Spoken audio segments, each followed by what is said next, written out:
qu'est-ce qui a changé pour toi, Anaïs, depuis le succès planétaire de La Reine des Neiges? Il y a des choses qui ont changé, il y a beaucoup de choses qui ont changé. Déjà moi, dans ma vie personnelle, c'était quelque chose que je voulais faire, qui était vraiment important pour moi, mais que je pensais que je pourrais pas faire. Enfin, il y a tellement peu de gens qui ont la chance de prêter leur voix à des personnages de Disney, et il y a tellement de gens qui ont envie de le faire, que je me disais, bon, voilà. Donc déjà que ça arrive, pour moi, c'est un truc de fou, clairement. C'était waouh, ok, j'ai réalisé mon rêve de gamine. Et puis suite à ça, maintenant il y a une collaboration qui continue avec Disney, qui sont quand même des gens avec qui moi j'adore travailler. Je suis super heureuse de continuer. Donc il y a We Love 1, We Love 2, et là je suis en train de préparer carrément un album de reprise de Disney, mais où je suis seule dessus, c'est mon album, de reprise des chansons des princesses. Donc voilà, en plus d'Elsa, maintenant j'ai l'occasion de toutes les chanter. Donc c'est trop bien. Voilà, donc il y a ça qui a changé, cet album qui va sortir en février 2015. Et puis voilà, des opportunités, les gens pensent, il y a beaucoup de gens qui me contactent pour des petites choses, et voilà, c'est sûr que ça ouvre des portes. Et ça fait quelque chose de voir des enfants qui redonnent La Reine des Neiges? Bah oui, c'est extrêmement émouvant de voir tous les enfants qui sont touchés par ce film, cette chanson, ce personnage. C'est incroyable. Je suis allée, moi j'ai 4 ans, hein, clairement, je vais tout le temps à Disney, j'adore Disney, ça fait vraiment partie de ma culture. Et il y a encore quelques jours, j'étais la semaine dernière. Et je me baladais dans le parc et je voyais toutes ces gamines qui étaient habillées en Elsa. C'est quand même super émouvant. On se dit qu'on a eu la chance de prêter sa voix à un personnage, et voilà. Et que dès que je parle comme ça et que je rencontre un enfant, il me dit ah, c'est la voix d'Elsa. Ouais, c'est incroyable. Il y a des étoiles dans leurs yeux. Puis je les regardais toutes là se balader avec leur petite robe bleue. C'est trop mignon. Dès que je rencontre un gamin et que je lui chante un tout petit peu de Libéré, délivré, tout de suite il se passe un truc comme ça de oh, je connais, c'est waouh. Donc c'est magique. Attends, cache tes pouvoirs, n'en parle pas. Fais attention, le secret survivra. Sereine, sans peine, tu régneras. Un seul faux pas et tout le monde saura. Mais ce n'est qu'une seule journée. Enfin, truc comédie musicale, tout ça. Ça me ferait plaisir aussi d'avoir un extrait. Libéré, délivré. Prochain album. Celui avec les chansons de princesse. Prochain album, on ne sait pas encore ce qu'on va mettre en avant en premier. Mais il y a des chansons que j'aime déjà beaucoup particulièrement. Voilà, moi je me suis éclatée à reprendre Tendre rêve, ou alors Un jour mon prince viendra. Ça c'était vraiment un jour mon prince viendra, un jour on s'aimera. Ça c'est magnifique, mais il y en a une que je me suis bien éclatée à faire, c'est celle de Rebelle, Vers le ciel. Et celle-là elle est moins connue, et du coup il y a quelques perles comme ça dans l'album qu'on est allé chercher, et puis qui sont un peu moins... C'est quand le vent se lève et m'appelle, sifflant dans le ciel d'été, la montagne chante et me rappelle ce qu'est la liberté. Et je m'envole dans le vent et vers le ciel. C'est une chanson qui est folk, qui est très guitare, et elle est super. Celle-là, c'est un vrai moment de kiff. Est-ce que vous avez écouté les autres chansons de l'album We Love Disney? Vous avez passé le mot? Ouais, j'ai écouté, bien sûr. Alors, quelle est votre chanson préférée, à part la vôtre? Mais je trouve que la reprise de Carmen Maria Vega sur Et Confiance est super bien. Déjà, en plus, c'est bien d'aller chercher ces chansons-là qui sont moins des classiques, en fait. Déjà, c'est comme quand je disais tout à l'heure, je parlais de Rebelle, ou je parlais de... C'est des chansons qu'on a moins tendance à chanter, et du coup, les découvrir comme ça, c'est vachement bien. J'adore Mary Poppins, donc Chem Cheminé, moi, ça me plaît, ça me séduit.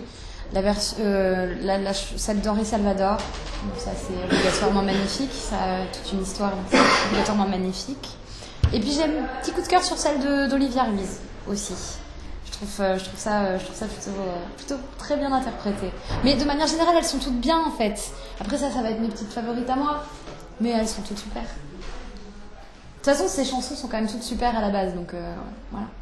Non, mais j'avais dit tout à l'heure aussi que je trouvais cool de pas être resté sur les dessins animés et d'être allé sur le It's a small world, nanana. Bon, ça par contre je vais pas trop l'écouter parce qu'elle reste vraiment en tête pendant 15 jours après, mais et encore 15 jours je suis gentille, mais c'est bien de l'avoir reprise.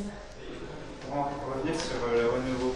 Oui. Tu chantes en duo avec Emilou Holmes, Oui. qui est la voix française de Anna. Oui. Comment s'est passée ta collaboration avec? Emilou Holmes, c'est un petit bonheur sur pattes, c'est un petit soleil sur pattes. Elle est géniale, elle est extrêmement talentueuse. C'est une comédienne de doublage.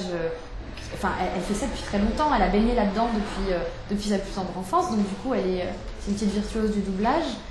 C'est une très belle comédienne, c'est une très belle chanteuse, c'est une très belle personne. Donc avoir un petit bout de femme comme ça, comme petite sœur, sur un projet aussi beau que celui-là, c'était génial. Moi, je me suis éclatée. Cette jeune fille, elle va faire plein de choses.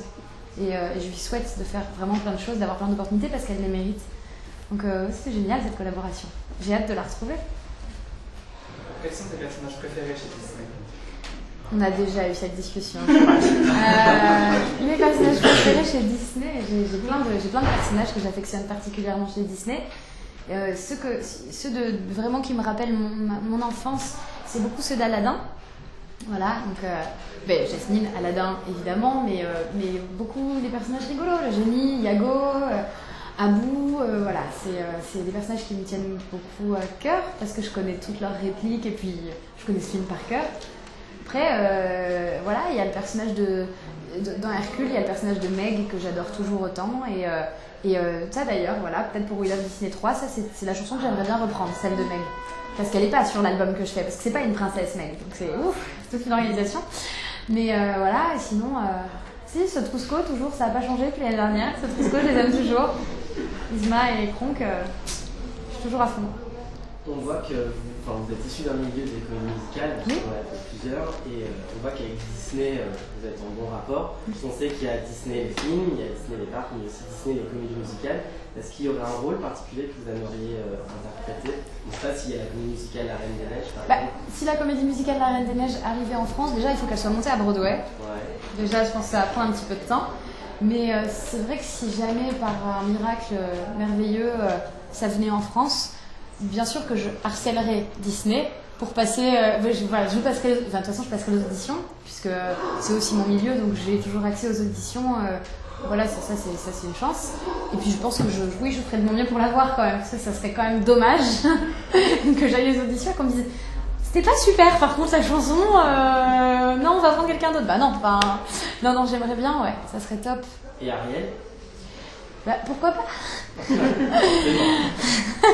Mais je connais pas bien le spectacle. En fait, je connais pas bien la comédie musicale de... Faites-on en roller. Voilà, c'est toi en roller, ouais. Faut que je me mette au roller alors.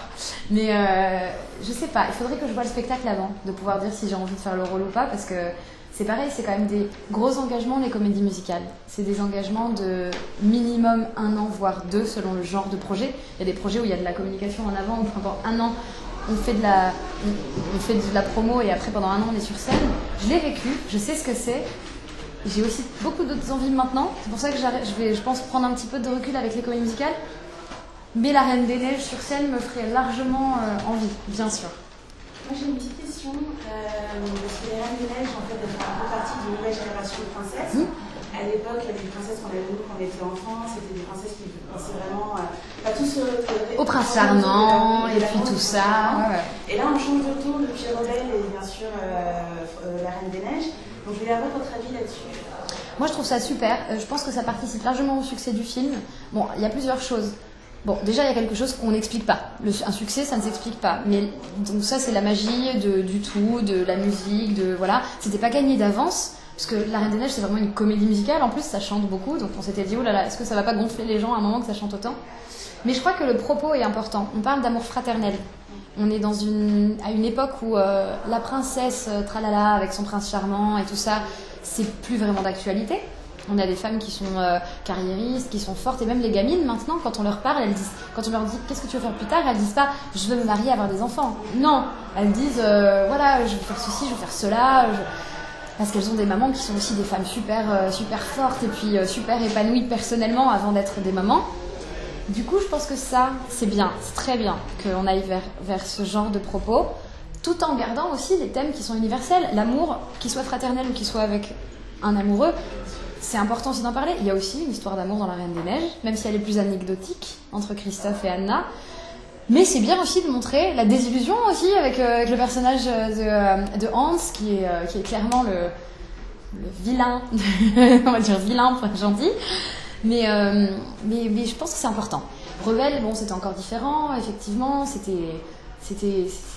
moins clair. Là, le personnage d'Elsa, il est tellement fort et tellement complexe qu'on a envie d'en voir plus. Enfin, moi, je sais pas pour vous, moi j'ai envie qu'il y ait encore une suite. Et j'espère que dans la suite, elle gardera cette ligne de femme aussi forte et qui s'épanouit personnellement en se trouvant et pas en s'épanouissant à travers un homme. Parce que c'est pas ça la vie. La vie, c'est de s'épanouir soi déjà pour pouvoir être avec quelqu'un et pouvoir être bien avec quelqu'un. Donc ça, c'est... Il va y avoir une suite à un élève, un court-métrage. Oui. Est-ce que vous allez participer à vous donner votre Sûr. Ah non, mais c'est hors de question que j'y participe pas. Oui. Ouais, non. Déjà, si on me disait tu n'y participes pas, je ferais le pied de grue devant le studio de doublage, devant G Disney pour dire si, je le fais. C'est comme ça. Quand même, c'est pour ça que... Non, j'y participerai avec juste une chance et un bonheur pas possible. Je suis très contente qu'il y ait un court-métrage qui soit fait maintenant parce que vu l'engouement qu'a eu ce dessin animé, on a envie d'une suite. On a envie d'une suite rapide, mais ça serait une erreur de faire un long-métrage trop rapidement parce qu'il faut le faire bien. Et justement, il faut bien trouver où va le personnage d'Elsa, où va le personnage d'Anna, tout ça. Donc je pense qu'il y aura un autre long-métrage. Je pense qu'il va mettre très longtemps et que c'est tant mieux. Et je reprendrai du service à ce moment-là, c'est sûr. Mais là, déjà, un court-métrage, je trouve que c'est bien, ça met l'eau à la bouche. Et puis, mais j'ai hâte, j'ai aucune info dessus. C'est-à-dire que je sais qu'il y a une chanson dedans, mais je sais pas qui la chante. Donc moi, je fais une prière tous les soirs, je me dis que c'est ça, moi, qui la chante et qu'elle soit... Bon, ça va être dur de faire aussi bien que Libéra délivré, mais ça serait bien qu'elle soit dans la même veine. Ah, j'espère que ça va être Elsa, mais j'espère surtout que le court-métrage va être aussi bien que le film et que ça va plaire. Moi, je vais m'éclater à le refaire, enfin, à reprendre du service sur Elsa, en tout cas.